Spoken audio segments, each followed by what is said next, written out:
روحت على حالك حفلة تكنو امبارح، شي من الخيال. لك يا صديقي يا رام، شو شايفني فاضي مثلكم؟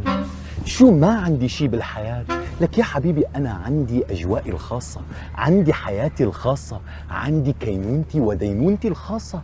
أنا بقعد هيك وبصفن وبحط فنجان القهوة تبعي وبرتشف منه وأحتسي أيضا مع قلمي وممحاتي. أنا زلمة أعيش مع أفكاري، أعيش مع عقلي، أعيش مع هذه الحياة التي رسمتها لنفسي على ورق ثم طبقتها في خيالي وعشتها أيضا.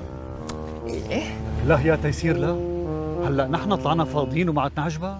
ما كنت تخلي مكان معنا رايح جاي، هلا فجأة هيك ما عاد بدك ايانا وصرنا فاضيين.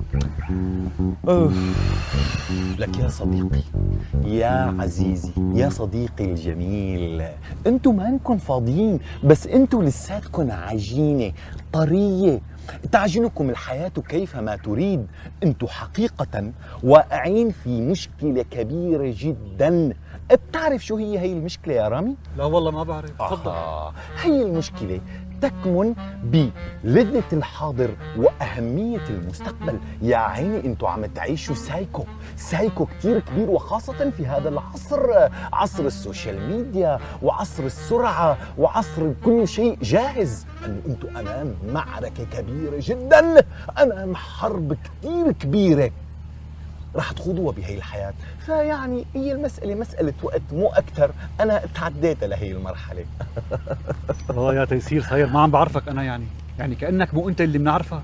ما شاء الله عليك عم ترتشف القهوة ارتشاف صاير يعني. شو هالحكي الجميل هذا يا صديقي الجميل؟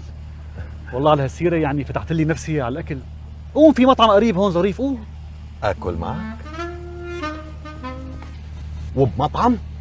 لك شو شايفني أنا بشبهك وبشبه أمثالك المنحطين؟ أنا بدي أقبل فكرة المطعم. لك بتعرف إنه فكرة المطعم هي أكثر فكرة سادية بالمجتمعات، وخاصة المجتمعات البشرية المتطورة. لك المطعم هو انعدام للأخلاق، لك المطعم هو تكريس لحالة العبودية. لا لا لا لا لا لا لا, لا يا رامي، لا يا صديقي، لا.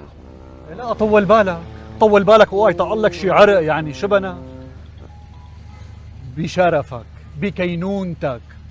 انت مالك جوعان بس مفلس وما معك ولا ليرة؟ قول انا عازمك على حسابي. على حسابك؟ على حسابي. لك دخيل ربو ابو الريم، لك يلا دخيل ربو، لك جيتك. وقف شوي.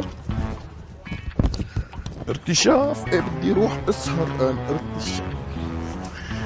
ابريمه كيفك؟ حلو عنا ها وها.